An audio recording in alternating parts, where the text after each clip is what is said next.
रज़ा अलैहिस्सलाम के हरम का कब्रिस्तान है, जिसे बहिश्त सामिन रैमा के नाम से जाना जाता है। वहाँ पर बैठ कर हम मजलिस आज़ा कर रहे हैं मरहूमीन के लिए। तो देखिए, दुनिया में आप किसी जगह के ऊपर भी मजलिस कर सकते हैं। हिंदुस्तान से हम लोगों का ताल्लुक़ है कि हिंदुस्तान में जिस शहर में भी रहें वहाँ हम अपने मरहूमीन की मजलिस कर सकते हैं और जो भी इंसान सवाब होगा वो उन तक पहुँचेगा इंशाअल्लाह। लेकिन हर सरज़मीन का एक मेयार है। हर सरज़मीन, दुनिया की जितनी ज़मीनें हैं वो सब मसावी नहीं है, बराबर नहीं है। हर ज़मीन को जो है एक फजीलत हासिल है। ये जो सरज़मीन है जिसे शहर मशहद कहा जाता है, जो रज़ा अलैहिस्सलाम का जवार है, उनका शहर है। ये जो जगह है, ये जो शहर है, ये जो हिस्सा है जहाँ के ऊपर इमाम की कब्र है और जहाँ पर इस वक्त हम लोग बैठे हुए हैं, वो बहिश्त का एक टुकड़ा है।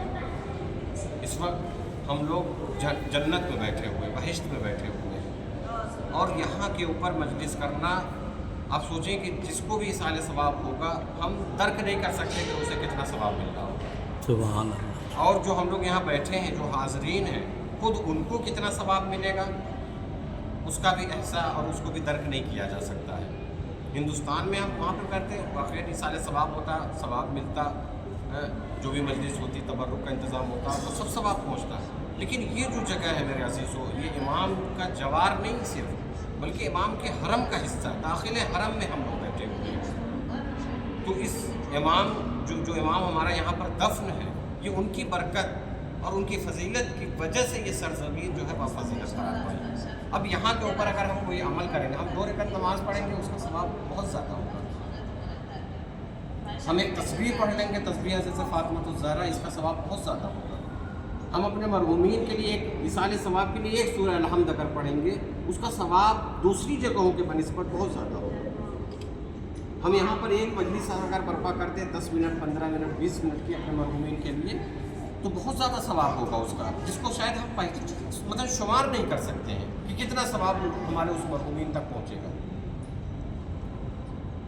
तो कुरान मजीद का एक मशहूर व मारूफ सूरा है, जिसे एक आयत है, आयत तहीर के नाम से जिसे जाना जाता है। इन्नमा युरीदुल्लाह कि ऐ अहले बैत रिसालत, अल्लाह का ये इरादा है कि वो आपकी तरफ से हर नजासत, हर कसाफत, हर वो पलीदगी, हर वो नजीस चीज़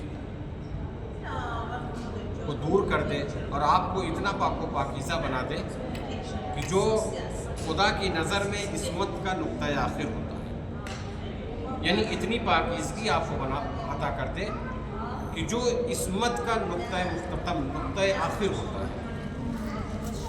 देखिए मेरे अज़ीज़ों, आप जानते हैं कि ये आयत, जिसे आयत तहीर के नाम से जाना जाता है, ये उस वक्त नाजिल हुई जब पंजतन चादर किस्सा के अंदर दाखिल हो गए थे। चादर के नीचे जब आ गए, सबसे पहले रसूल खुदा ने आकर फरमाया अपनी बेटी से कि बेटी, मैं ज़ौफ़ महसूस कर रहा हूँ अपने बदन के अंदर, मुझे चादर यमानी लाकर मेरे ऊपर डाल दो।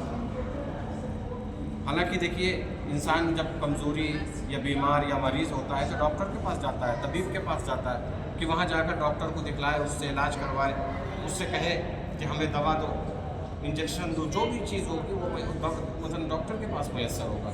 लेकिन रसूल खुदा ज़हन इंसानी को एक दर्स देना चाह रहे थे कि ठीक है, डॉक्टर के पास जाओ, इससे मना नहीं है, डॉक्टर के पास जाओ, तबीब के पास जाओ, उसका अपना इलाज करवाओ और जाना भी चाहिए। लेकिन दरे अहले बैत से तवस्सुल भी ज़रूरी है, चाहे वो दुनियावी मुश्किलात हो या दीनी मुश्किलात हो, चाहे इंसान रूहानी एतबार से मरीज़ हो, चाहे इंसान का जिस्म मरीज़ हो, हर लिहाज से, चाहे गुनाहों की वजह से इंसान मरीज़ हुआ हो, चाहे जिस्म की मतलब उसका मतलब बुखार हो गया, नज़ला हो गया, खांसी हो गई या कोई और बड़ी बीमारी हो गई है, शुगर है, ब्लड प्रेशर का मरीज़ है, तो चाहे दीनी मुश्किल हो, दुनियावी मुश्किल हो, कोई भी मुश्किल हो मेरे अज़ीज़ हो, आप दुनिया का जो डॉक्टर है, तबीब है, उसके पास हतमन जाइए, लेकिन अहले बैत के दर्द से भी तवस्सुल रखिए।